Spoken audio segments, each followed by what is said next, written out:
Hello, I'm Christina Harkar, the history editor at audible.com, and I have the privilege and pleasure today to be in the studio with best-selling author Malcolm Gladwell. You may know a lot of his works. His latest is Talking to Strangers, What You Should Know About the People You Don't Know. And we're going to range across a couple of subjects, including the role of audio as it evolves in his work. So, thank you, Malcolm. Thank you for being here. Can't wait to talk to you.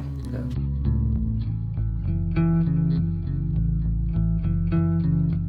Let's start at the beginning. Mm-hmm. In one or two sentences, or as many as you like, tell us a little bit about Talking to Strangers. What's it about?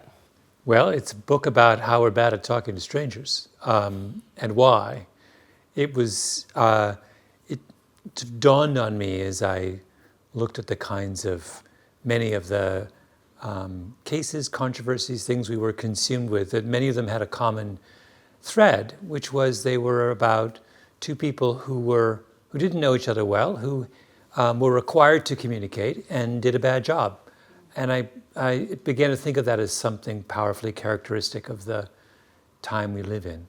And so this book details a series of these cases, from Bernie Madoff to Sandra Bland to Jerry Sandusky, and says, what can we learn from them about what we're doing wrong when it comes time to talking to people we don't know? When I listened to the book, Mm-hmm. one thing that was in the back of my head was that, everyone now is bemoaning the lack of connection. And what I really liked about the book, that even though there was a certain structure, there were three main problems, coupling and default to truth, and the third one skips my mind, that are contributing to this.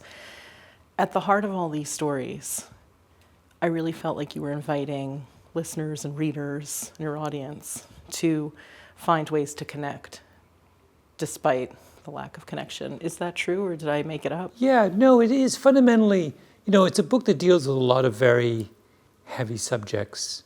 It's a chapter on torture. There's a chapter on pedophiles. But at the same time, I do think that the fundamental lesson of the book is, as you say, quite hopeful. It is about trying to help people get better at this. And also, a strong theme in the book is upholding the value of trusting strangers. That we shouldn't let our inability to always understand strangers as quickly and accurately as we would like to stop us from our fundamentally human impulse to trust those who we're communicating with. Thanks for that elaboration. I loved that optimistic feel in the book. So my next question is about the audiobook. So we've seen a lot of creators add real audio into their books.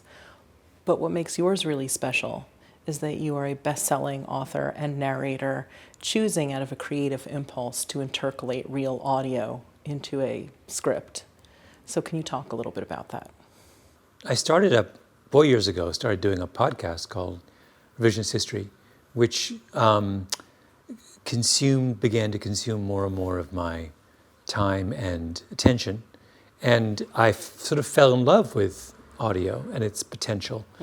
And so from the very beginning of writing this book, the book was written over the same period as I've been doing Revisionist History. I had it in my mind. I had the audiobook in my mind the whole time, and I wanted to do it like a podcast. I wanted to use, as you say, real audio. When I interview someone, I wanted you to hear their voice, not my voice reading it. Where we had archival tape, let's use archival tape. Let's have theme music. Let's do everything we do in Revisionist History, let's do in this book. And even when I was writing the book, I was writing it in the same way I was writing scripts for Revisionist History. This book it's really an audiobook that has a physical embodiment on the physical book is a side hustle. The main attraction is the audiobook. And I think many people who have read both say to me they think the audiobook is the more powerful version. And that, I think, is very much a function of the particular care and intention that went into the creation of it. I didn't want to just jump in a studio after writing the real book and, bang out an audiobook in 3 days. We took months and enormous sums of money, and, we have a woman on staff, Julia Barton, who's my editor on revisionist history, who took over this project. In fact, I jokingly refer to this book as a Barton because it reflects the genius of Julia. But so yeah, it's not a simple matter to bring all of the auditory sophistication of a podcast to a book. I feel really validated that you said that, because I did read The Galley, and then when I was listening in preparation for this interview, I kept saying to myself, oh, how did I miss that? How did I miss that? So suddenly I feel like, okay, it feels great to me, as someone who enjoyed this so much as an auditory experience, to hear you say that this was the book that you wrote with that in mind. Yeah. I don't know, it's wonderful. It's a book that begins and ends with the story of Sandra Bland, this heartbreaking story of a young African-American woman who confronts a police officer. And it is heartbreaking, and it's all the more heartbreaking if you can hear her voice. That once you hear her voice, I think it grants her a degree of humanity that is simply not present on the page. It's very easy to kind of gloss over who she is, what she stood for, what her character was like, if you're just describing it in words. But there's a moment in the audiobook and in the book, but in the audiobook, of course, you hear her. She used to post these like little mini essays on YouTube, and you listen to them in the audiobook. And the minute you hear them, she has a kind of a full dimensionality that she doesn't have on the page. And I think that's why one of the reasons this audiobook is so uniquely powerful. I agree, and that actually leads into, we're skipping over a question, but it's the next question that I've been dying to ask, so let's go there. As someone who's read almost all of your published work over the years, I had the feeling that one of the reasons for the urgency for this book was your identification with some of the characters, and also, as we just spoke about, this, it's not this 6 years ago when you published David and Goliath, right? It's been quite a world. So I guess my question is, do you come to this subject with more urgency than you usually have in your thorough and curious questioning? And would you feel like sharing if there was a personal reason for tackling this subject now? Did you have an identification more with some characters than others in the book? I mean, how did it feel to you to be tackling this stuff in any medium right now? Yeah. Well, the book was really born out of that spate of high-profile cases involving law enforcement and African Americans that began with Ferguson and, stretched through Eric Garner, Philando Castile, Sandra Bland, many others. Tatiana Jefferson. Yes, all the way until... And I was very, like many people, I was profoundly upset by that string of cases, largely because in the middle of all of those cases, there was a book written by a criminologist in San Francisco called Frank Zimring, who put the whole question of civilian deaths at the hands of law enforcement in historical perspective, and pointed out that this has been going on for a long time. It is unique to the United States, the dimension of this problem, and it shows no sign of abating. And that really made me realize that,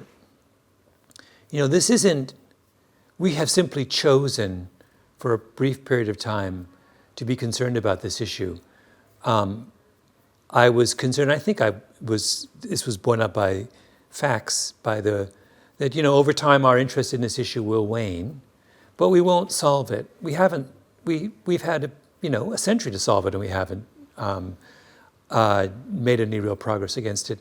And there was that sense of frustration and kind of distress at how this happens over and over and over again, and yet we remain indifferent to it, that on some fundamental level, that maybe want to write a book and say, is there another way to tackle this problem such that we might have a better opportunity to deal with it, to solve it? And the book grows out of that desire to kind of keep this issue alive and give us another way of thinking about it and attacking it. I mean, thank you for that answer. That's a great answer and something I'm really happy to hear. You know, I read it early in Galley, and I just listened recently, but I did finish. You can ask me anything. I'm that kind of person. I have been struggling in my own life. Not struggling, but I'm a very nice person. You're a nice person. We're all, you and I are of the same generation and education. I think we remember a lot of the same things. One of the things I hear in the world that strikes very close to my heart is that white people in particular, if only we would prioritize social justice as much as niceness, some of this would go away. And when I read the book, what appealed to me was this feeling that I got, and I think you say at one point, that we should approach each other, with humility and with openness. It's almost a spiritual charge about be your best self when you bring into this, and it goes. Do you perceive a tension between the answer that you just gave, which was amazing, and the tension that people like me, middle class, white, privileged, upper middle class, white, privileged, might feel about, niceness? How do those two pieces come together to maintain this urgency that you tapped into to write the book, which I think is absolutely what the world needs? Yeah. Well, one of the things that I wanted to do with the book was to take the discussion of these flawed stranger interactions out of the realm of the personal and into the realm of the structural. So I wanted to say, when we misread a stranger, it is not just or only the result of some personal failing on our part. It's the result of everything from the way we train and deploy police officers to some pretty fundamental traits that are common to all human beings, regardless of their beliefs or backgrounds, to some kind of insidious ideas that have entered into our culture, not through any individual's fault, but are just sort of part of the air we breathe. In all of those ways, what I wanted to do was to kind of to take the conversation up a layer. Because I think once you take it away from, make this not a matter of personal responsibility, but a matter of collective responsibility, it's a lot clearer to see where solutions come from, and also the discussion becomes a lot easier because we're not pointing fingers and demonizing people. The easiest way to dismiss and never do anything about the Sandra Bland case would be to point at the police officer who stopped her and who put in motion this series of events that led to her death. The easiest thing to do is to look at that man and just say, he's a bad cop. He was a racist cop. That's why this happened. And then you're free to go on with your day and never do anything. This doesn't lead anywhere. It may in part be accurate, but it doesn't allow us to come up with strategies for preventing the next case. So what I thought was it's far more productive for us to think about this in a way that allows for us to meaningfully and intelligently adapt our society to these problems.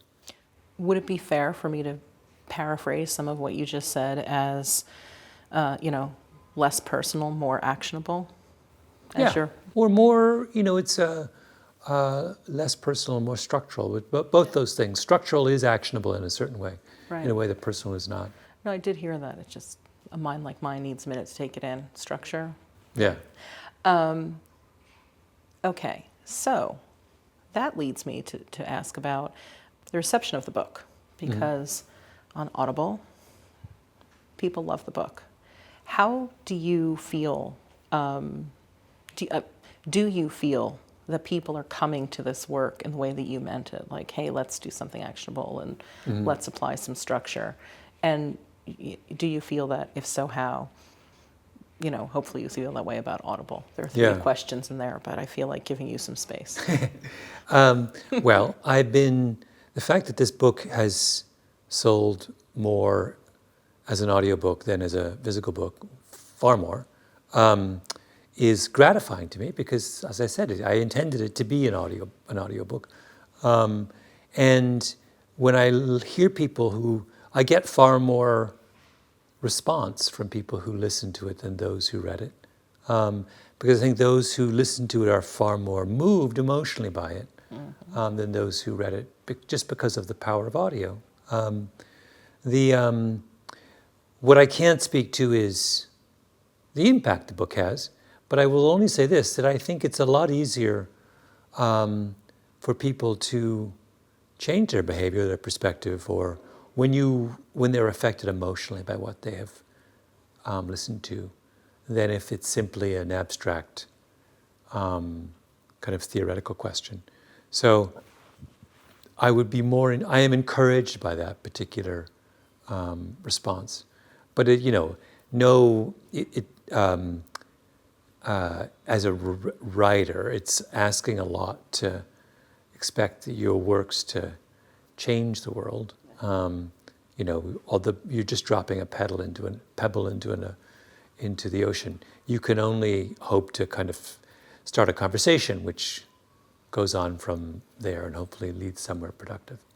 Well, and it's only been 2.5 months, so, let's hope, fingers crossed, look at how the tipping point entered society and how we think about it all the time. And it's just such a useful concept that you popularized at a time when people needed it. Yeah. So, you have a good track record for this. We're rooting for you. My fingers are crossed. Yes, exactly.